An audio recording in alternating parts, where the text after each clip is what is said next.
So here, left spin, there you go. And that's literally a piece of cake. That's a shot that any good pool player should do.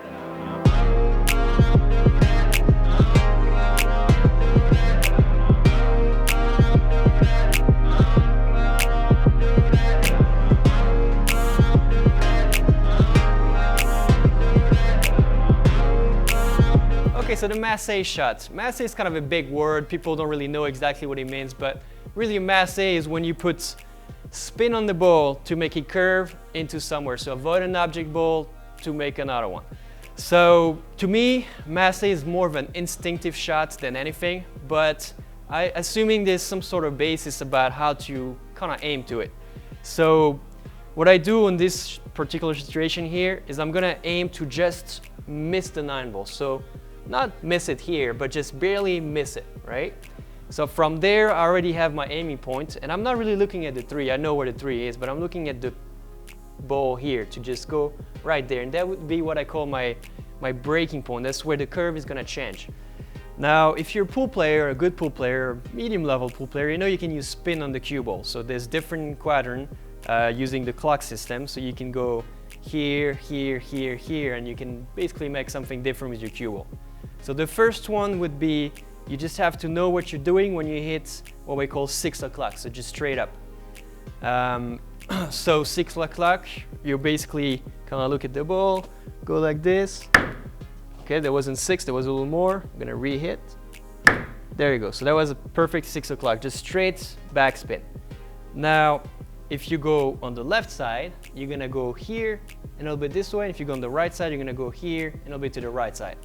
So obviously you can combine all that to kind of find your right angle. So what I'm gonna do is I'm gonna shoot it one time here, show you. So here, left spin, there you go. And that's literally a piece of cake. That's a shot that any good pool player should do. Now again, we're gonna set it up again, and I'm gonna show you where to hit on the cue ball. So remember, 6 o'clock would be there, that would be 7, that would be 8, that would be 9. In my case here, I like to use a good 9 because simply I'm just gonna go forward and then turn. I don't need much more. I don't need any backspin really. So here, and that's it. So it was a little light, that's why I barely hit the ball, but it still worked good. Most of the standard MASSE, you're just gonna use what we call the American grip or the normal grip, which is basically just your full hand there. However, some MASSE and some people, they kind of reverse their hand. It helps them, you know, go and kind of go over the ball a little better. So this is what we call the European style grip, or more dart style. So basically what you do is you put your cue in between your index and your thumb and kind of leave the rest of the hand right open. So you're gonna use a little more the wrist rather than the full arm. So it requires a little more of a thin stroke rather than power. It's the same shot here, cue ball around the 9 into the 4. Only difference, I'm gonna do it the European grip. Just like that. Now you can see a little bit of a difference too, is it was a little more of a curve, a little more powerful, and I would say, in my opinion, a little less controlled at this angle. Now if you're doing bigger MASSE again, this might be the grip you like, and quite frankly, you know, it's more of a personal preference, so the best I can tell you is try and see what works for you. We just covered an easy MASSE. We're gonna go something a little harder. So let's say something like this, okay? Now, obviously, you know, you can't really go low angle because you won't have time to get the curve. So this is where I'll say the true MASSE basically comes in. In this case, again, what I'm gonna do is I'm gonna look sort of like if I'm banking the ball. So in my situation here, I would look right there, you know, kind of put him halfway. And it kind of gives me some sort of a guide. Now, again, the balls are pretty close. So what you're gonna have to do is go up and then back. Now, this is not as easy as the previous shots, very much harder control, but we have different solution too. So depending on the table, depending on your cue, depending how comfortable you are, you have different type of bridge. So I'm gonna show you a little bit the difference we can get. Again, we're on the rail here. So you could simply do like this. So open bridge, probably aiming about 7 o'clock, just like that. Now, sometimes the table just don't react so well, the felt's not as nice, the cue balls are not as clean. So you have different solutions here. So the first one would be to play it with an air bridge, what we call that. And what I'm gonna do is I'm gonna put my elbow and I'm gonna put it right on top of my hip, just like that, so it kind of gives me, you know, more of a solid bridge. Then I'm gonna just circle there, and then same way up there. And then pretty much we're gonna just aim the same way I did. See, so I didn't put enough left spin, but I had a lot of power, so that's great. Now that's one solution. As you can see, there's a difference in power between open bridge and the closed bridge there in my air bridge. The next solution gives you even more power. This is basically putting your knee on the table. Now the advantage of the knee, even though it might be a little high, might be a little uncomfortable at first, is you got a very solid bridge hand. So it's especially useful if you had a second ball there. Let's do here, for example, if you want to go around it. See, my first shot with the open bridge would have been a little dangerous, you know. Here, knee on the table, circled up, same spots, something like 637, just like that. Okay, I nicked the 6, but to me it's good enough.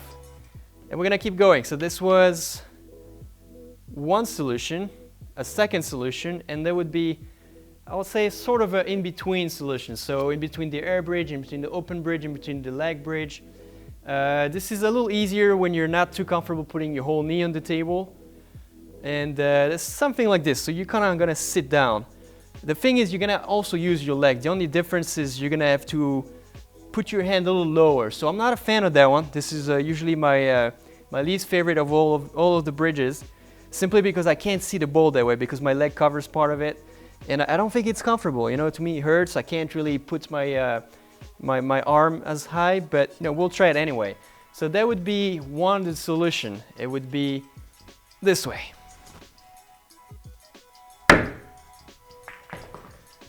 There you go. So now you've seen pretty much every bridge I kind of have in my arsenal as far as MASSE goes.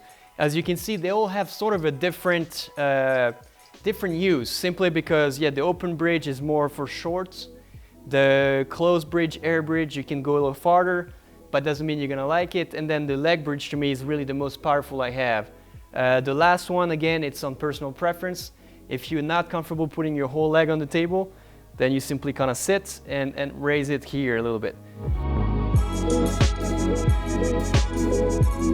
A lot of the time, the real question I have is not about the stance, it's not about the bridge, it's about where to hit the cue ball.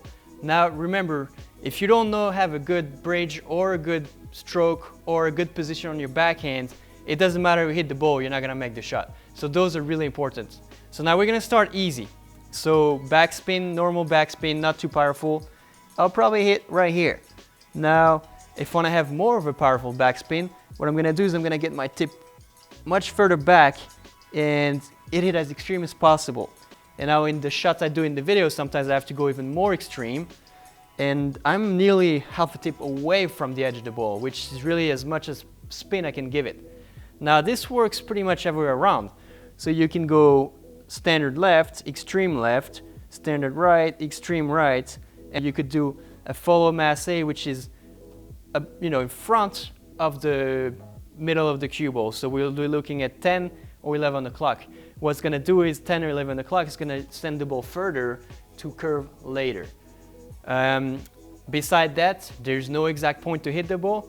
All I can tell you is there's too thin. That means you hit not enough of the ball and you just miscue. And then there's too full, what I call if you hit the ball right in the head, which would be right there. And that's, you're gonna hear the noise, you know you hit it too full. So it's only really too full or too thin. The rest is kind of a find your sweet spot, experiment, and there's no real secret. Just practice, practice, practice.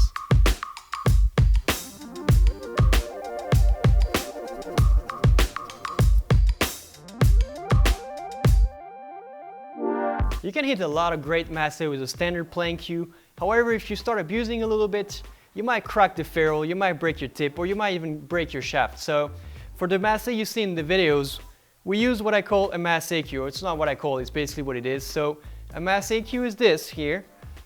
It's, as you can see, a little shorter. Usually the diameter of the shaft is a little bigger. The tip is bigger, it's 14 millimeter here. The ferrule is smaller, a little lower at least so it doesn't break. The tip is a super soft. And the main characteristic of the cue is heavier. So it's a standard butt, but we just have a lot more weight into it. And the way it's gonna help you to project the cue ball there to come back. So what we're gonna do here is we're simply gonna hit the cue ball around those 14 balls into the 8 ball.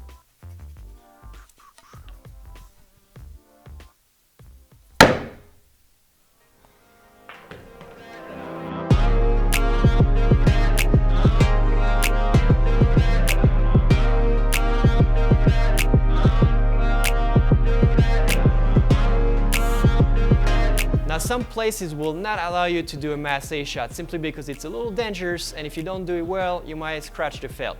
So you can always kick at the ball. Might not be as cool or impressive, but it usually is as useful. Remember, any question, please comment below, let me know, and we'll try to answer the best we can. See you next time for another video.